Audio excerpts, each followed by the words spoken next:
Hey everyone, welcome to another episode of Nerds on Tap. Today's guest on the show is Harald Lavric. Harald is a distinguished business consultant with an extensive background as a director, C-level manager across various business sectors like operations, marketing and sales, organizational development, process and product management, auditing and compliance. As the founder of Griffix Consulting, Harald specializes in business growth, strategic planning, and organizational change management. He holds advanced degrees in business coaching and organizational change management, as well as economics, with professional certifications in change and project management and data privacy management. Fluent in English and German, has a track record of leading significant organizational transformations and providing strategic advice at the highest levels. His proactive people-first approach ensures project success, efficiency, and alignment with overarching business objectives. Today's episode is titled From Germany to Pensacola, Harald Lavric's Business Transformation Odyssey. So welcome to the show, Harald. Thank you so much, Tim. Or should I say, willkommen bei Nerds vom Fass? Yeah, that's fun. Does that work, or did I say it wrong? No, it's correct. It's Nerds vom Fass. Okay, so this was the English variation of it, the very strong English variation of it. Made a note here. My grandma, when I was little, my Oma, because I have German heritage. My mom was German. My Oma, from that side, we would go to a beer garden, and you're on the right show here. But she would have loved to come on this show because she would always order ein großer Bier. Genau. Bitte, right? So, or Oma bestellte immer ein großes Bier. Is that right? That's right. Oma bestellte ein großes Bier. Okay. I tried to do my research. Yeah, sounds great. So that's a good segue to our first beer tasting before we get into Harald's background. I was told you like German beer, Scotch, and Irish ales. So I'm hoping we hit a home run with today's lineup. Ladies and gentlemen, welcome to Nerds on Tap. I'm your host, Tim Shute, and I couldn't be more excited to embark on this nerdy adventure with all of you. So grab your favorite brew, because things are about to get exciting. 3, 2, 1, go! Today, our first brewer is Hofbräu from Munich, Germany.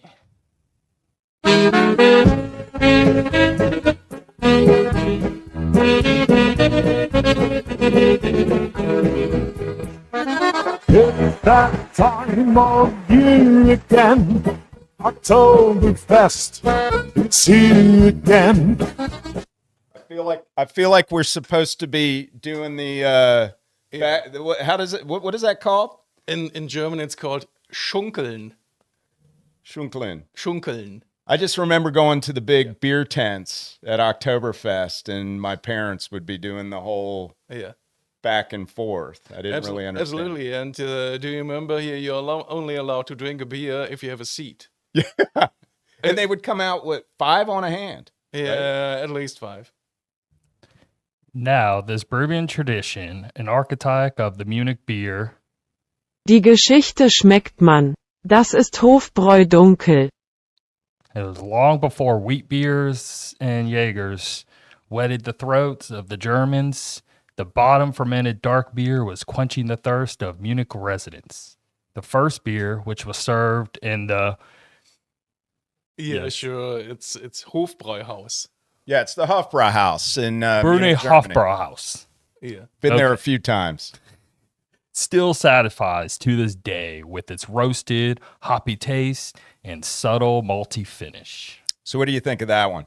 Oh, I love it. It's awesome. Really reminds me here of the Munich beer. Yeah. You know, and my times in Munich, and I like it. It's really a good one. Yeah, hanging out. I took my wife across Germany for the first time in 2009. She had never been out of the States. and I took her to the Hofbräuhaus in München and showed her the Glockenspiel and hung out at the Marienplatz and did all that. And she was blown away. Middle of winter, mind you. I took her to the Christkindlmarkts. So she liked sampling. She was more at the time a wine drinker, so she was really into the Glühwein. Oh, okay, got you. Yeah, but Munich at this time of the year here, like in the Christmas season, is so beautiful. Oh, All the snow and all those little tiny houses where they still here sell the local stuff. It's always beautiful.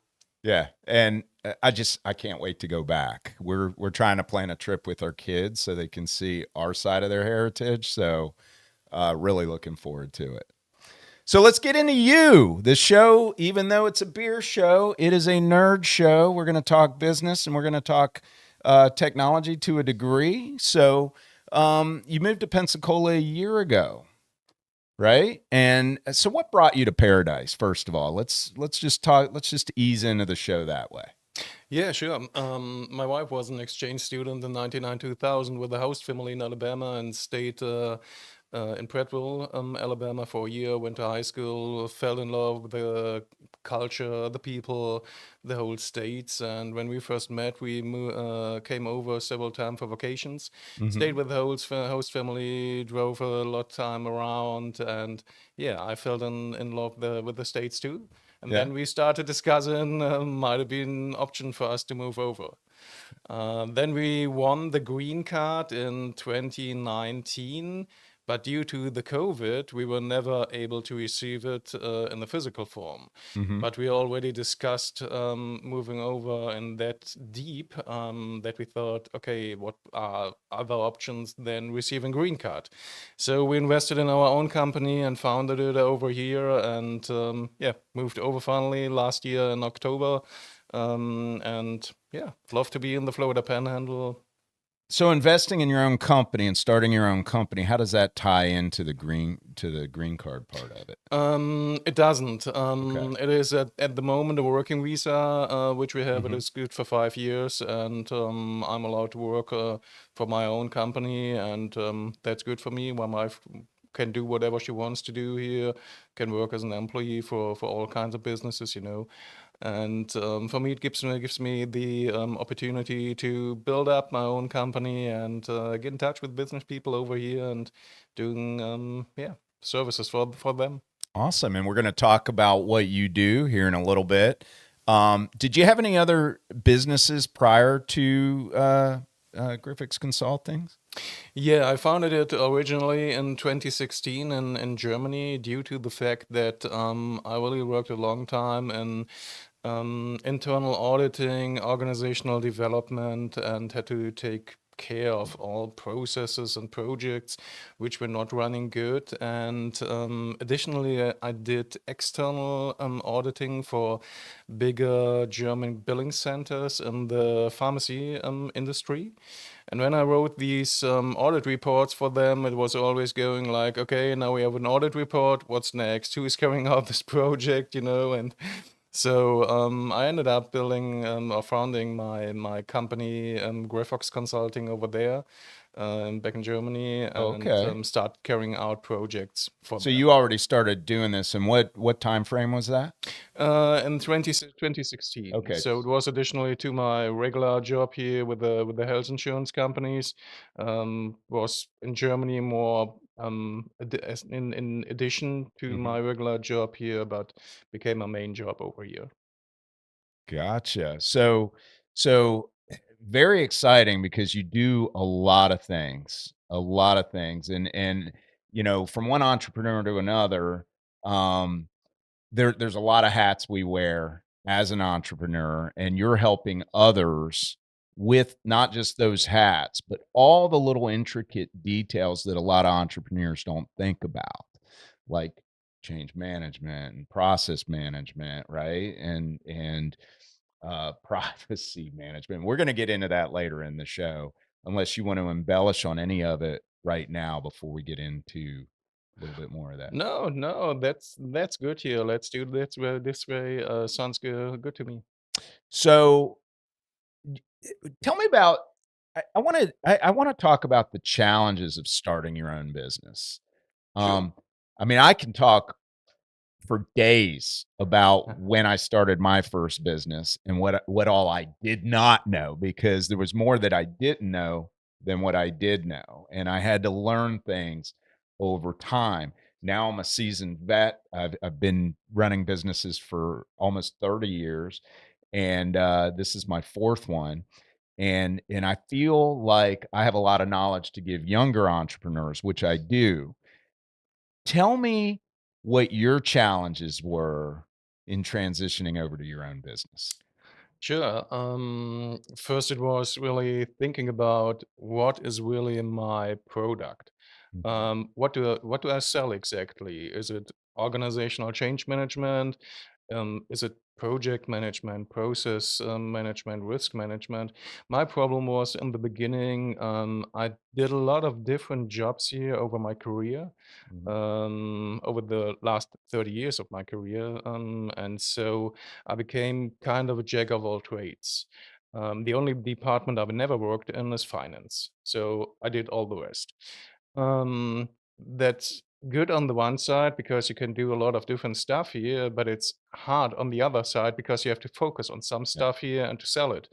And this became a challenge because if you have to focus on a specific product, that additionally means you have to focus on a specific client. So who is your client? Is it a small client? Is it a medium-sized or large client?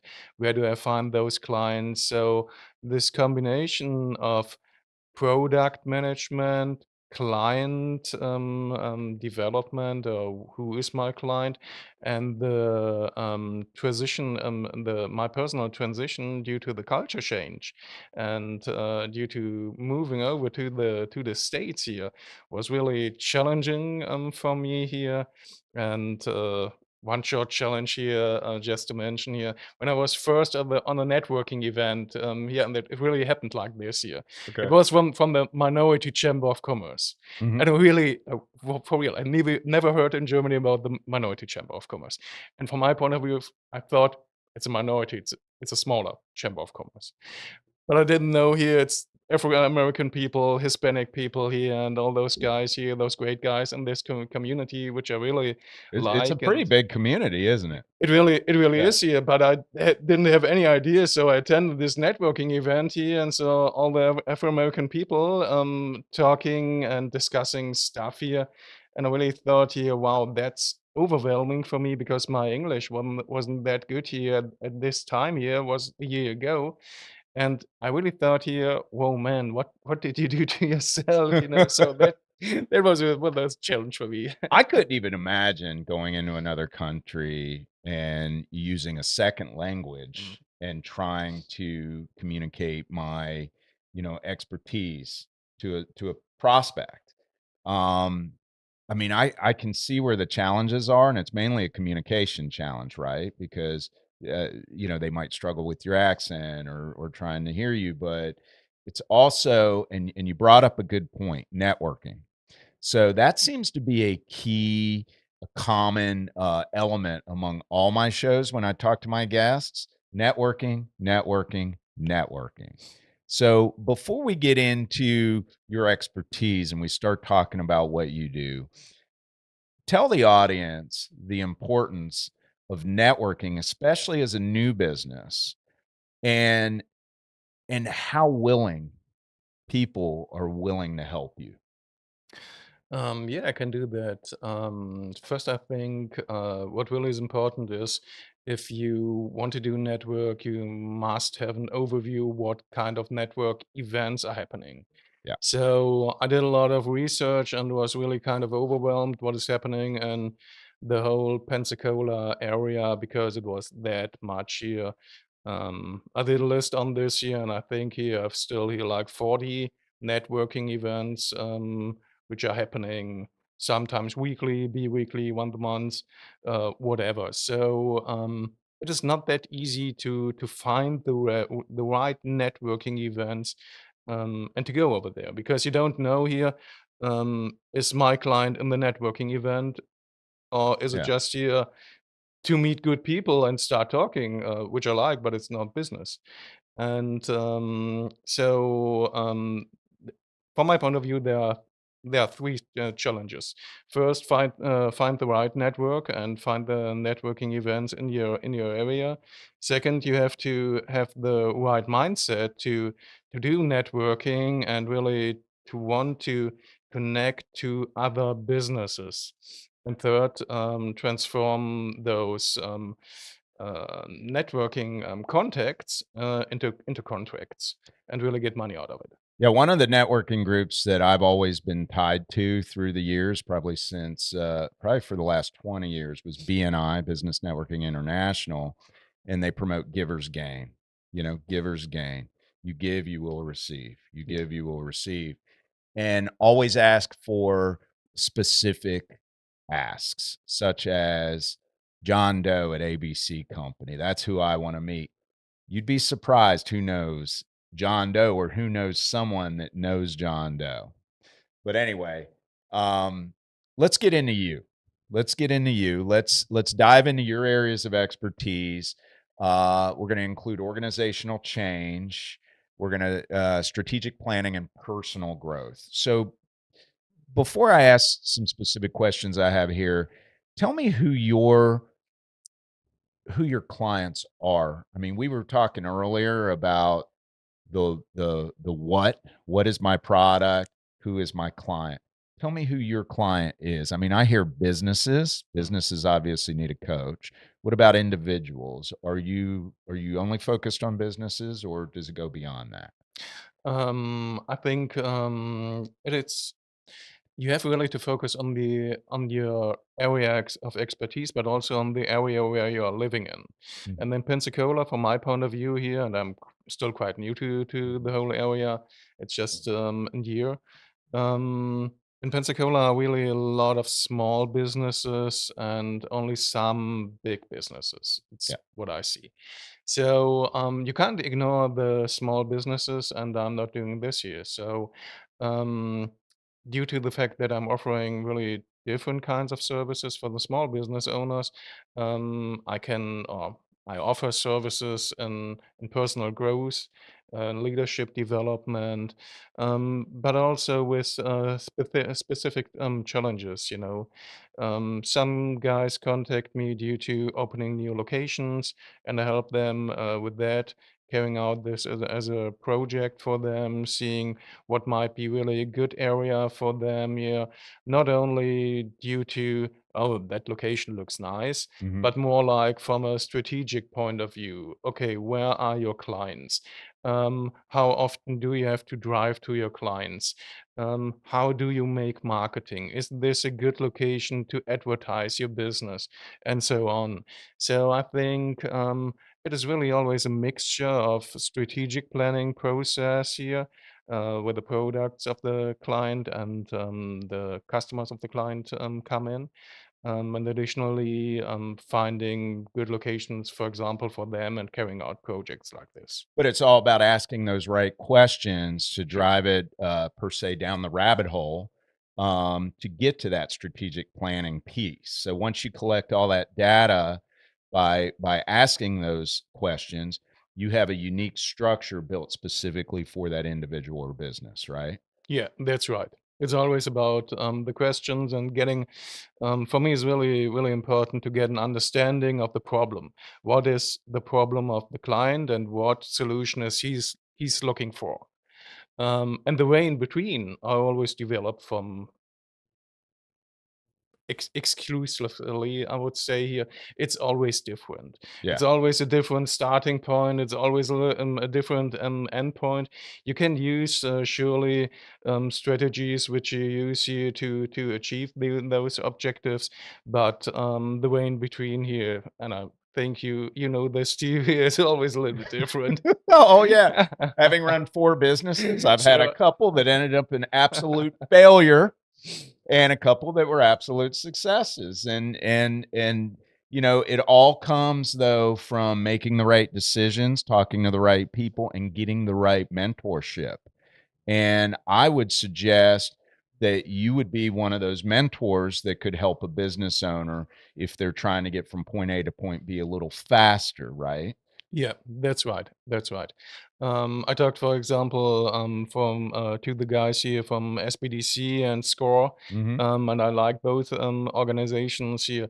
But I think they what the client sometimes is really looking for is specific advice on a specific problem to find a solution for a problem they face here. Come into my business, help me carry out this project so that I can focus on my main business, and you put down the foundations here for the additional stuff so that I can move on.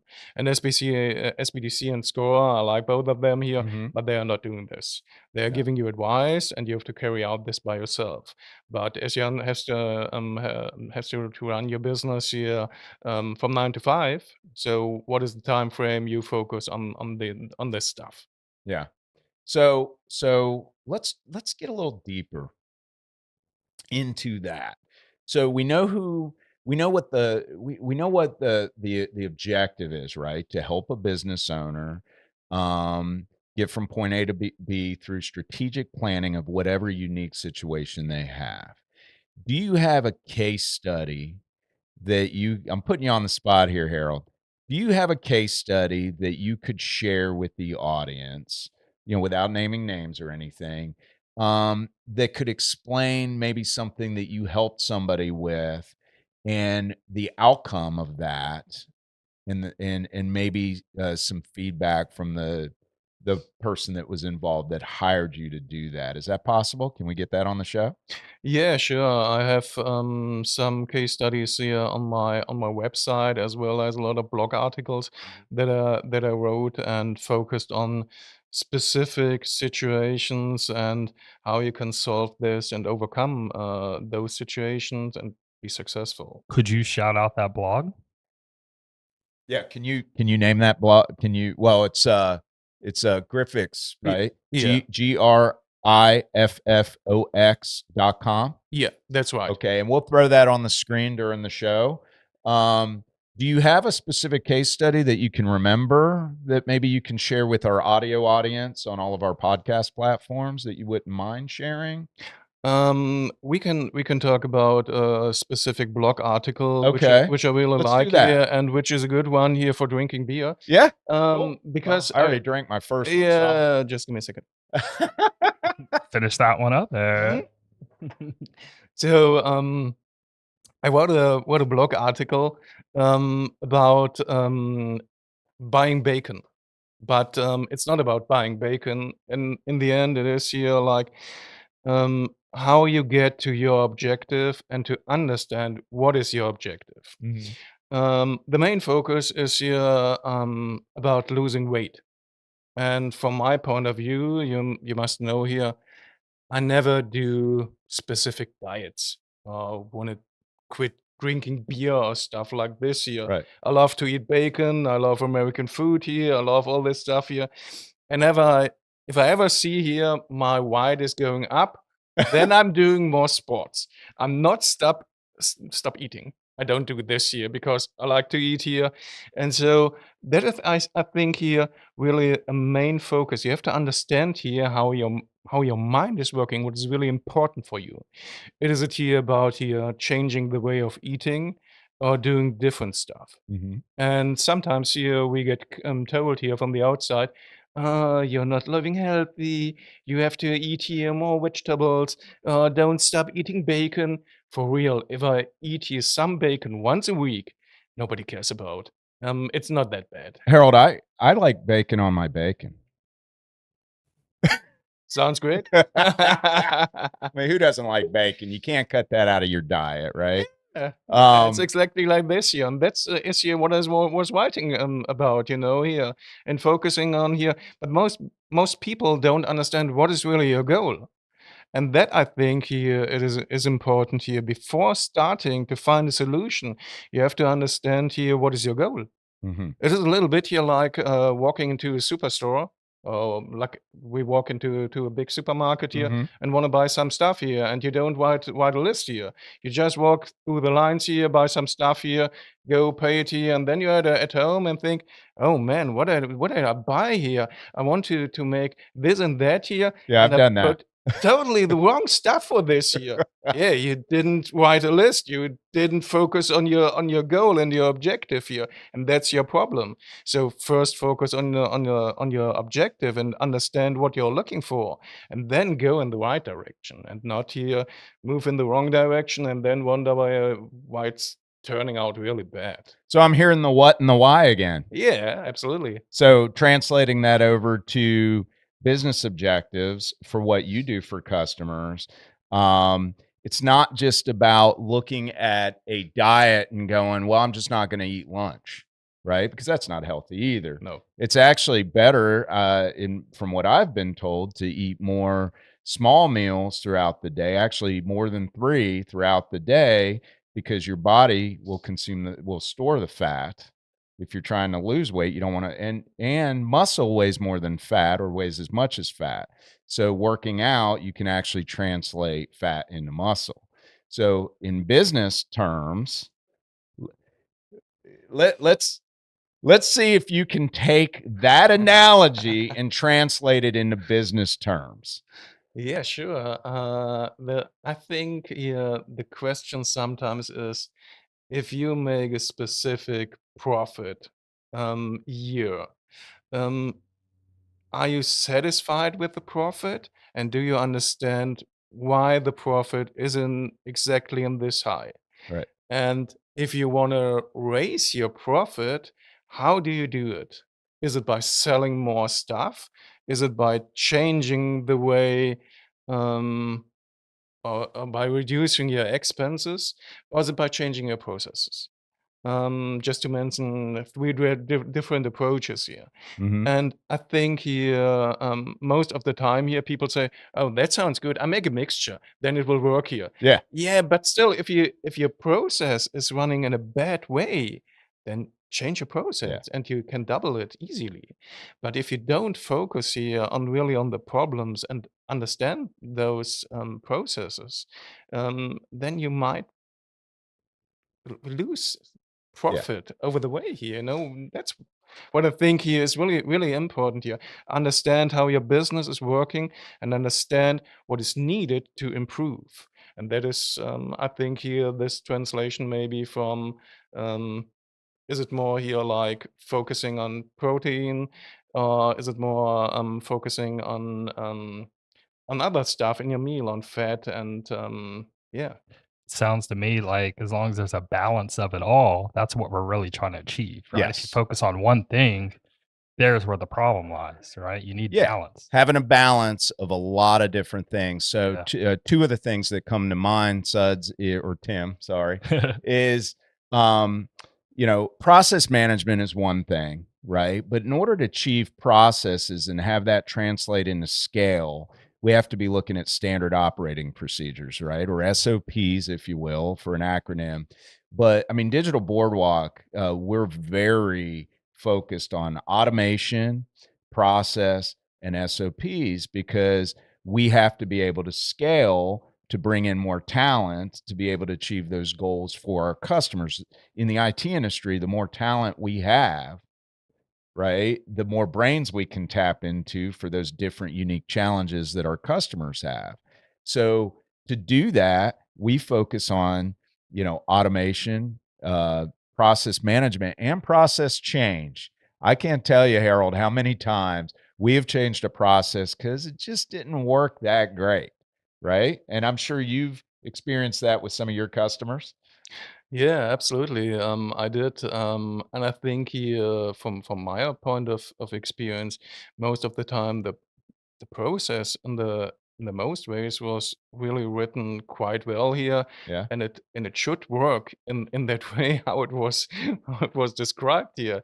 But then comes in the human side of Yeah. business, Yeah. I would say here. It's all in their head, right? Yeah, and that is sometimes where the problems start here, and I think here that is where organizational change management has to come in here, and transition here, this process into the human brain, into the human habits, and Yeah. how it is working all together, in a good way, and so that is really a good process. When in the early days of Digital Boardwalk, we had, and when I say the early days, there was maybe 4 or 5 of us. And our engineer at the time, I kept telling him, "Hey man, you got to document that. One day we're going to be adding other engineers. It can't all be in your head." He's going to listen to the show. He listens to our show, by the way, and he's going to call me and go, "Dude, you called me out." I won't call out your name though, James. Oh, did I just do it? He's but anyway, it was all in his head, and I kept telling him and telling him. And then when it came time for me to start hiring, and we were in a hiring frenzy, uh, he was under the gun. And I told him, "I told you so. I told you so. Now you've got a lot of work to do." Now we have over 10,000 pieces of documentation, and one of our KPIs is documentation across the board at Digital Boardwalk. We're all constantly writing SOPs because it's the only way. It's the only way you can scale. So before we get into our next beer, I've got another question to ask you. So out of all the hats you've worn as an entrepreneur, as a business coach, and with helping your customers, what's your favorite hat? Other than that one on your head right now, he's wearing a Nerds on Tap hat, ladies. I really like that, so thanks for that. My favorite hat, I think it's really the head of the strategic business facilitator. I love to just moderate those meetings and see here how those ideas of all the individuals pop out, and how you have to align all of that here to make it a bigger plan Yeah. and to produce a big picture and to get an overview of what is really needed to make a company great. And I did that here a lot of times here back in Germany. So I really love to do this here and help companies to get overviews of what they are really in need of. And this prioritization plan here, which is then important, building up an action plan, seeing what next steps here should be carried out here, during those time frames, transferring this year into project management. Yeah, I love to do this. I that's awesome and a little bit nerdy. Yeah, See? sorry about that. No, you're on the Nerds on Tap. You're on the right show. My favorite hat, of course, is marketing. I love to market. I love the creative prospect behind marketing, but I also like all the things that go into scaling a business, and those are all the things that you can help with. Ladies and gentlemen, you can find out more about Harold and what he does at Griffox, GRIFFOX.com. Again, that's GRIFFOX.com. And Tim's going to take us into our next beer because we're empty. All right. The next beer, Dew Claw Brewing Company from Baltimore, Maryland. It's Mad Bishop German-styled Oktoberfest. The Mad Bishop faithfully delivers a sermon of rich, toasted malt flavor that goes down easy with a crisp, clean finish. What do you think of that one? Oh, that one is good too. Yeah. A little bit more sour than the first one, I Yeah. think here. It's very Um, similar, though. Similar tones, but sour at the end, right? Yeah. So it is a good one too here. I think I love the first one was Yeah, better for uncle. me here. Yeah. I like those dark stuff, but anyways, yeah, it's a good one. Well, I think 3 and 4 we're going to be getting into red, so we'll see where this goes. So we're going to discuss Harold's experiences next. I'd like to start the next segment by talking about your experiences here in Pensacola. Now, we touched on it a little bit earlier in the show. Some lessons learned. We'll stay off the networking side because we already covered that. and some unique aspects of the local business environment. So we talked about minority chamber. We talked about networking. We haven't touched on your involvement with, aren't you involved with, is it the Gulf Breeze or Santa Rosa Chamber? Yeah. So we'll touch on that. We'll talk about what you think about the landscape as a whole, not just from a business perspective, and how we, what we're doing to attract more businesses in the area. But also, soccer. A little birdie told me, my son, he wears his Messi shirt all over. Yeah, he's got his Messi shirt. He's a big into soccer. He lives and breathes soccer, and unfortunately, I don't coach because I grew up playing baseball. But I love that he's really taken it to that degree. Let's start with that. Let's talk about what you're doing in the local community. Yeah, sure. I became an ambassador with the Santa Rosa Chamber of Commerce due to the fact that I live in the Milton area, so it's close to me, and I think that is it's a great way to get in touch here with the community and give back here some stuff here on a volunteer basis, and do yeah, just get connected here and see what is really needed in a community. So My I like kid doing that. plays soccer in Santa Rosa at the Gospel Projects, and they got first place. Go Renegades last season. Go Renegades. Yes. All right. Caleb was Awesome. my son's team was the Digital Boardwalk Dragons. Oh. We sponsored their team this Awesome. year, and they did pretty good. They made it to the playoffs, but they didn't. They lost their first game in the playoffs. But man, he's coming along great. So, so you grew up playing soccer, or Yeah. Yeah, I played soccer my whole life, so it's for 45 years. Started age 5, now I'm 50, so played soccer 45 years in Germany. who's your favorite soccer player? That's always a good question. Yeah. Yeah, I don't have really a favorite one here. I love Arjen Robben, Okay. and I really liked Ronaldinho. He was always here unbelievable for me to see what he's doing with the ball.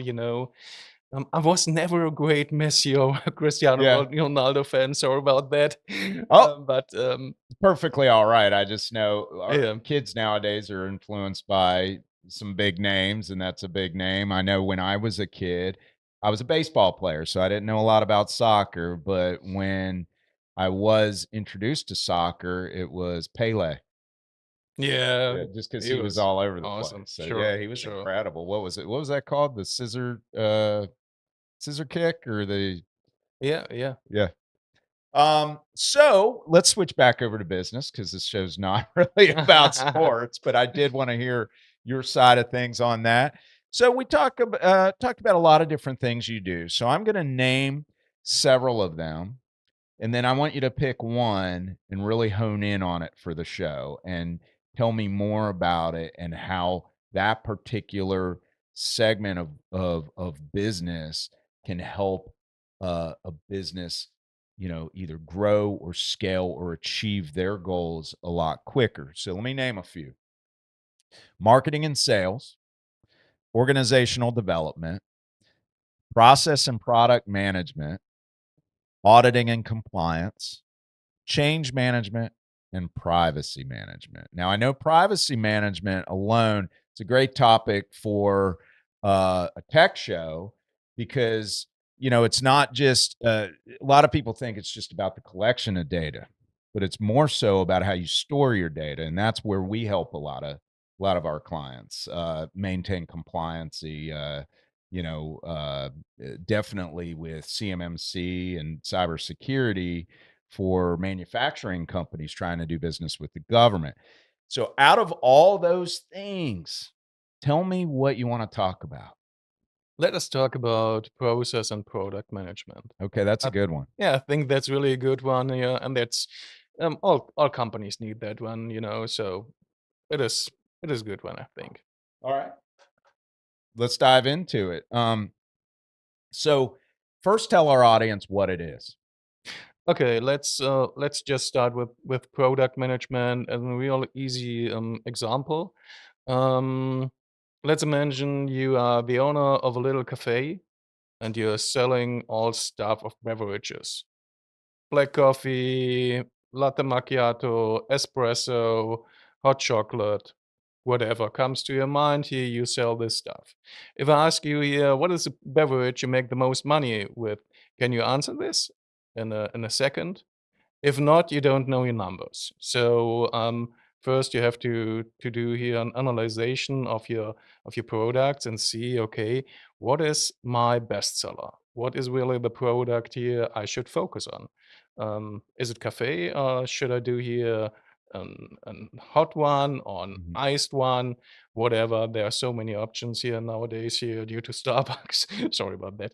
But Yeah. anyways, here I think they brought it up here from my point of view here from the I heard recently, not to cut you off, but I heard McDonald's is going after that market segment now with yeah something called MC something or other. They're actually uh, launching a Starbucks yeah. competition. So, Yeah, that really might be a good idea. yeah. So, anyways, here, if you have here like those different products here, it is really important for you to understand what is your client looking for here.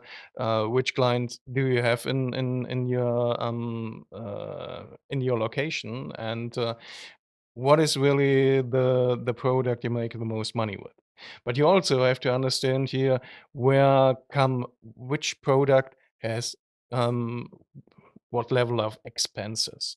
So what is really good for you? What is easy to make here?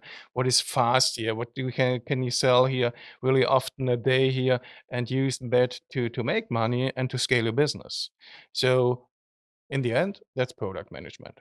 Okay. We have to dig dive a, to dive a little bit deeper into this here. If we analyze your business here in real life and, and not here on Yeah. this show, Yeah. but No. but that's what really is essential, I think. So a small business might be using QuickBooks and they might dive into as long as they have it set up properly and all of their chart of accounts associated with the different categories of coffees or drinks that they sell, and then that helps them break down the products a little better as far as what's profiting a little more.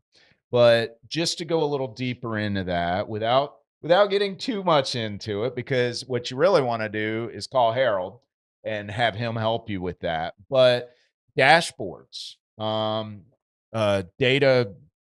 data dashboards, it's a big tool for us at Digital Boardwalk. I probably have 15 or 16 dashboards that we have built, and you can go online, you can find companies that have dashboard systems for a few $100s a month, and then you can leverage those dashboard systems. You just want to make sure that they tie into your software through API, and what that means is data exchange between the two pieces of software, and then assign KPIs or key performance indicators to those different things, so you can identify where your uh where your best sellers are coming from, who, what time of day, maybe that they're buying them, which ones are the better sellers. Is it a caramel macchiato or a cold uh Christmas frappuccino? I don't know what. Yeah, I don't know. My daughter, she's just about to turn 11. I don't know what the craze is, but these young girls, they're all into Starbucks. Dad, can we get a Starbucks? I'm like, Starbucks? I can make you a coffee. And you don't need to be drinking Exactly. caffeine anyway. You're only 11. But does any of that resonate, what I just said to you about KPIs, key performance indicators, and dashboards? Is that something that you get involved with your customers with Yeah. and help with? Yeah, sure. I think that is really important here. I'm not the producer of dashboards Mhm. here. I'm Yeah. more focused here on partnering with companies here, like the Digital Boardwalk here, and using those dashboards. But I Mhm. think they are really highly important here for all kind of businesses because they are giving you a quick overview, and you see what kind of expenses do I have here, what kind of Yeah. profit do I make here, is it time consuming? Is it not here? And you can really focus on the right profit, on the right products. I really often think here when I go into cafes, is it really a good idea to offer kind of a frozen latte macchiato with 50 different flavors? Yeah. Is it really a good idea? I don't know. So from an inventory management, and that's something that we don't do. Trust me, I used to be in retail. I used to manage inventory. Never again, folks. Not for me. Not for yours truly. But a lot of companies, especially in retail, deal with inventory management. So when you're dealing with 50 flavors of one coffee, that means that you have to stock all those flavors, right? And it's a pain. It can be a pain, right? The more is not always better, is what I'm hearing. Yeah, that's right here. One point is you have to store them. More is not always better. And what is the expiring date here Oh, that's I of the didn't even product think of here? that. If you open up here and you keep it open in your store, so when do you have to throw it away? And how many of that flavor do you are you throwing away at that point? So and I think here that is really important to keep in mind here. It is sometimes really better to focus here on the best selling products here. And if your customer is not liking it here, how many customers are you really losing due to some flavors? Is it Yeah. really that much? Yeah. I don't think so. Well, those are all good points. So let's I'll tell you what. Let's go ahead and get into the next beer because we have two more beers. We're driving this home. We're starting to drive the show home. So we're gonna do the next beer. Then we're gonna get into um, we're going to have some questions about coaching, some more questions about coaching. We're going to talk about some special offers that you might have for our audience, and then we'll close out the show by summarizing and hitting a final beer and celebrating today's episode. So how's that sound? That sounds perfect to me. All right, Tim, take it away. The next beer comes from Props Brewery of 2011 from Fort Walton Beach.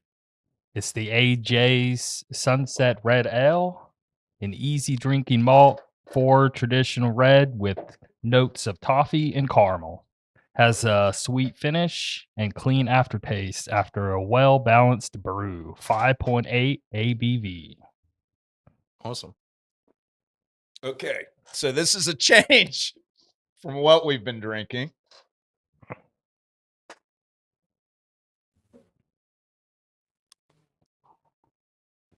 Oh, I don't know. That's very different. Yeah.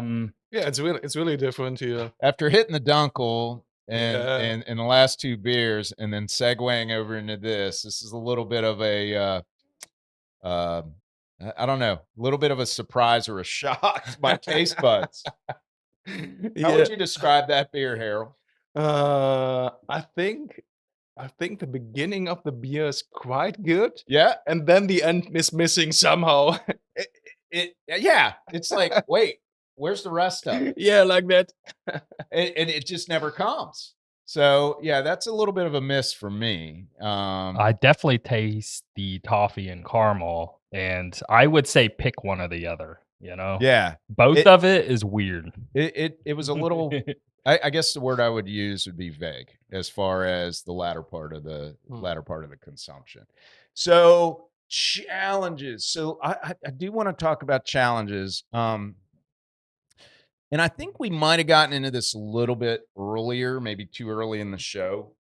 But the challenges of coaching and finding that unique perspective for each customer. So we talked about the what and the why, but we never really got into the challenges you face as a coach, not the challenges the customer faces, but the challenges you face with each unique customer.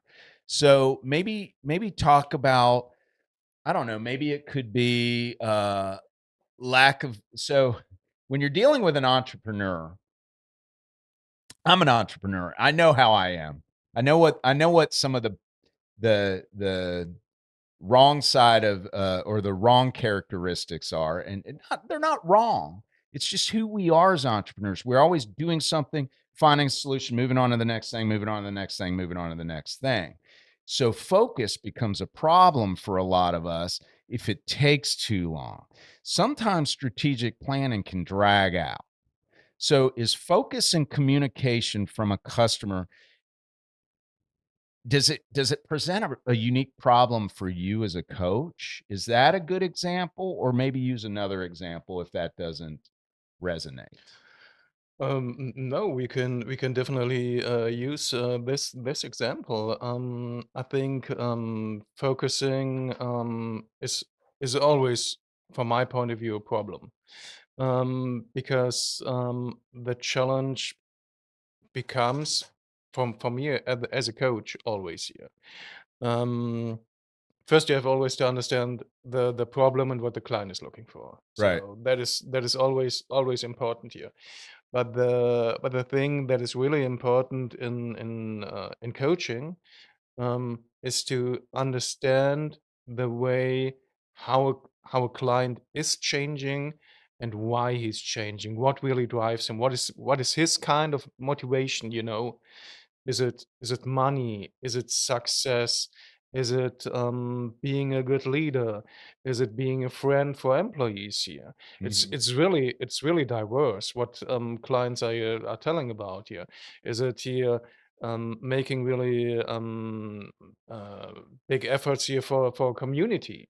So if I talk with clients here in coaching, it's always here to understand their motivation.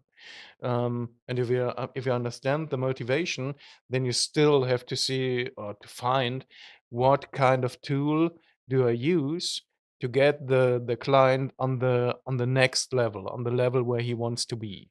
And that is from time to time really a challenge to see, okay, what is working with this client here. If you know here, like metaphoric work is really helpful for some clients here. As we earlier mentioned, soccer.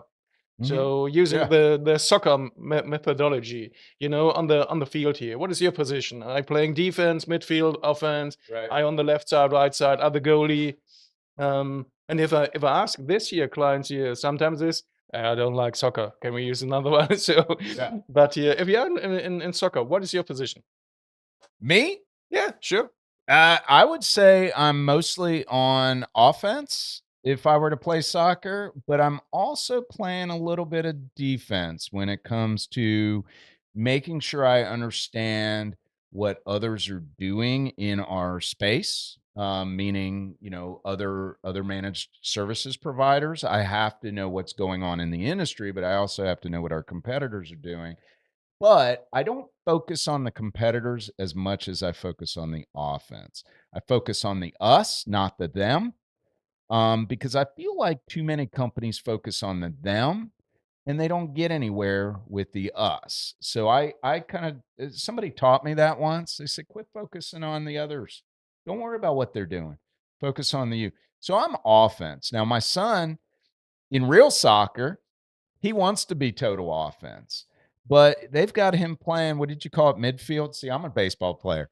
And he does a great job at it, but he wants to be on offense. And the one time they put him on offense, he ran right down and scored a goal. So I don't understand. So I don't understand what the thought process was behind it. But translating that over to business, same thing. Maybe he's not meant to play midfield. Maybe is that the right term? Am I using the right? Yes, yes. Okay. Maybe he's meant to be on offense. Maybe the coach, just in the early stages of developing him, didn't see it. But maybe he over time developed it while he was playing, but now he's stuck on midfield. Maybe next year he'll be in offense. Now, one quick question. So, midfield, the biggest thing you need more than anything else is stamina. So, what he may have saw is that he has a lot of stamina because Stamina. midfield is what you run the most if you play that position. Yeah, and he runs a lot. So, because he's that all over. could be the reason. And translating this to coaching, then you see offense is the player who makes a goal. Defense is the player who protects that you don't get a goal. and midfield makes the game. So if you are not into midfield, you're not making any efforts. Ah, So sometimes it's really here from my point of view here to seeing here where's the gap. And if you find the gap and focus here on the gap, that's mostly the area where people don't want to go, but what helps them most to grow. So if I bring you into midfield, then you are available to be on all the different positions on the field here, and that ah. might keep you more versatile and to be here more flexible in your whole gameplay, you know. For example. Yeah, and I understand that in business terms. So on the soccer field, what you're saying is maybe he is in the right position. Maybe where the coach has him is because of his ability to stop the ball or get the ball before it gets too far down the field and then go back to get it to the offensive players. Yeah, absolutely. I think here it is really always good to understand here where's your position on the field here, whatever kind of field. So you can translate this here to American football, to baseball, to basketball. Here. Yeah. It works with all kind of sports here because it's only understanding here what is your position. Are you more on the offense? Are you more on the defense here? Maybe you are in the audience here and you are not Mhm. part of the gameplay. Maybe you are standing outside and you are the security whatever. For real, I don't care. It's your decision, you know. And I have to understand as a coach here, where are you in this sports methodology here? What is your position on a specific area of a field here, and where do you want to be? If you are, for example, the security guy here, but you want to be the striker, okay, that might be here a long journey. If you are also at the moment here the offensive midfield player and you want to transition to a striker, that is really close. So it's always understanding here where are you at the moment here, what are your next steps here, how can I help you to grow as a person here, as a business owner, whatever here, and then doing those next steps. So, out of all the questions you get from a prospective customer, have you ever heard any of them say, "I want to make less profit"? No, I don't think so. Yeah, it's in the end here. It's always about profit here, and when can I retire? And when can I retire? Yeah, is working at 45 or have I to work until 50 for real? It's a Yeah. long time. Yeah. Um, But, I had that conversation with someone recently and they're like, "So, yeah, when are you going to retire?" And I said, "Well," and this is a joke, ladies and gentlemen, but I always tell everybody, I don't I have an 11 and a 13-year-old at home. And I don't really want them coming home every day from school and going, "Look, Dad's out by the pool drunk again." What are you going to do? I'm not going to do that. I've been running businesses for so long. I don't know how to lay by the pool and be drunk. And that's just not my thing. Yes, it's nice to take a break and do that. But what's the point? We've been put on this earth to do things, I think, to help mankind or help drive. When you're running a business, you're changing the course of history for not just yourself, but everybody involved in that business and all your customers, because you're helping every single one of them along their own personal journeys. So, in my opinion, laying down and waiting to die is not the answer. Is that a that's probably a bad way to say it, but in a way, I'd rather be helping or doing something, and I'm sure you feel the same way because you're a business coach. yeah, absolutely. I really feel the same way here. Thinking about retiring is really not working for me, and my wife is always going mad here when she's seeing, okay, he hasn't anything to do here. Oh no, he's driving me mad, you know. So I really can't imagine doing this here. Picking the right stuff here to work, you know, and only doing specific work here. That's a different Yeah. thing, and I can think about that. But I can't imagine to stop working and don't do anything. Yeah. It's impossible. No, I agree. So, Harold, you have some special deals for at least one lucky listener today. So we're going to share a link for this special, and I'm going to let you talk about the special, but we're going to be sharing a link on this show. We'll edit it into the show for details on how you can either enter the giveaway or what the giveaway is. The link will be shared on all our social media posts regarding this episode, so be sure to find us there and follow us. Or you can watch this episode on YouTube, where we'll provide a link in the episode, or you can just contact Harald directly at his website at griffox.com. I've said it earlier in the show, griffox.com. Excuse me, the beer's starting to hit me. I almost burped on air. griffox.com. That's griffox.com. Harald Lavric, be sure to mention that you saw it on Nerds on Tap. So Harald, you can look into this camera on the left here. That's the one focused on you. I'm going to let Tim focus on you for a minute. Talk to the audience about some special deals that you can give at least one lucky listener. Yeah, sure. The first lucky listener who contacts me gets a free hour of coaching with me, and just send me a message to contact at griffox .com. This lucky person gets a free coaching hour with me. For all the other listeners who like to contact me and like what I do, just message me here, and I offer a 20% discount of all the contracts here mentioning Nerds on Tap, and yeah, that's it. Well, we really appreciate you being on the show. We're not done yet. We're going to recap the show. We got one more beer to drink, and we're empty. So we'll go ahead and down this last beer. Tim, go ahead and tell us about the last beer on the show. The last beer here is from 81 Bay Brewing Company in Tampa, Florida. Is the Real Slow Irish Red, an Irish ale with subtle flavors. It is slightly malty with soft sweetness along a beautiful roasted dryness in the finish. Sounds great. Okay, I enjoy that one. It's got a little bit of a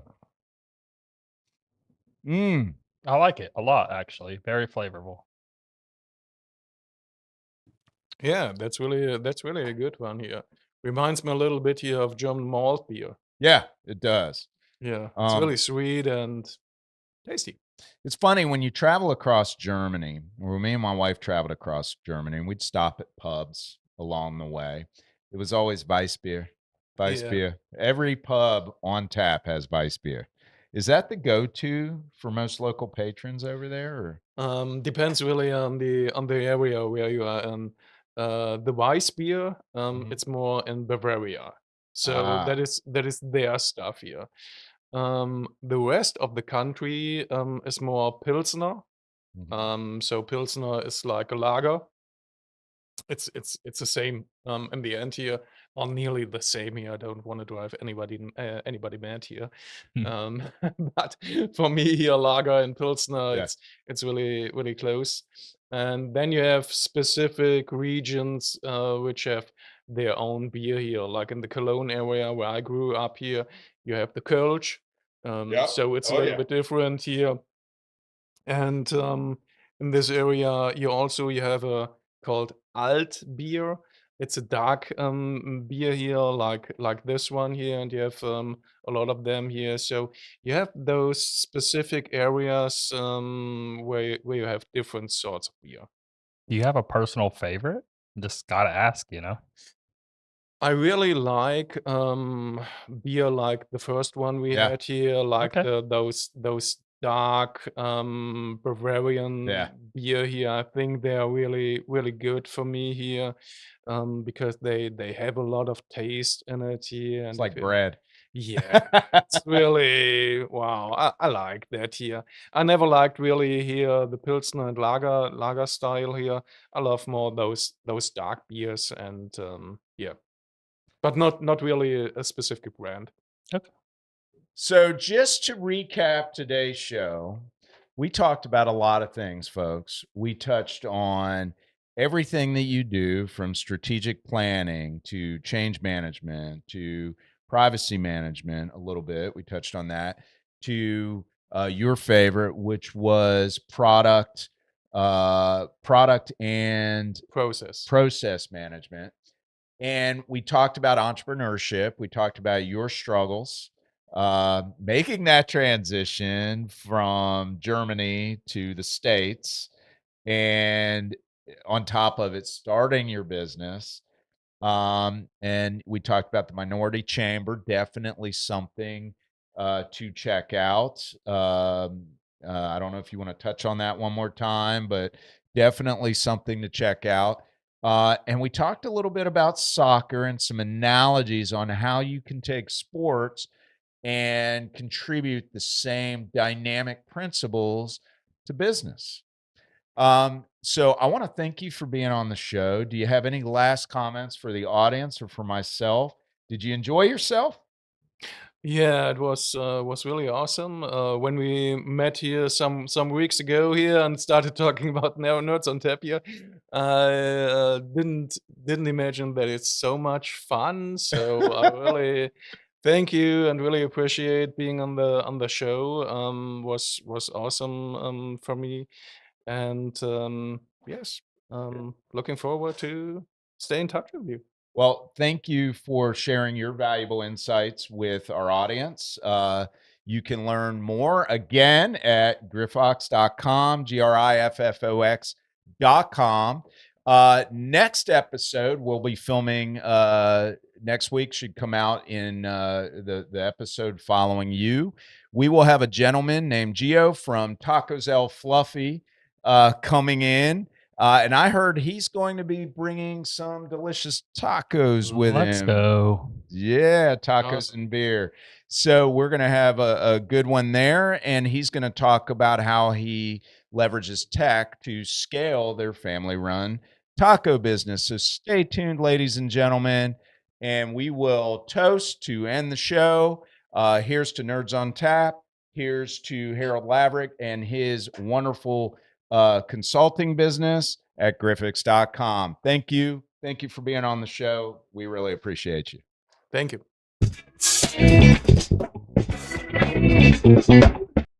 Cheers, my fellow nerds and beer lovers. Stay tuned for more Nerds on Tap. Oh, and one more thing. Help us spread the nerdy love and the love for great brews by sharing this podcast with your friends, colleagues, and fellow beer enthusiasts. Let's build a community that embraces curiosity, innovation, and the enjoyment of a cold one.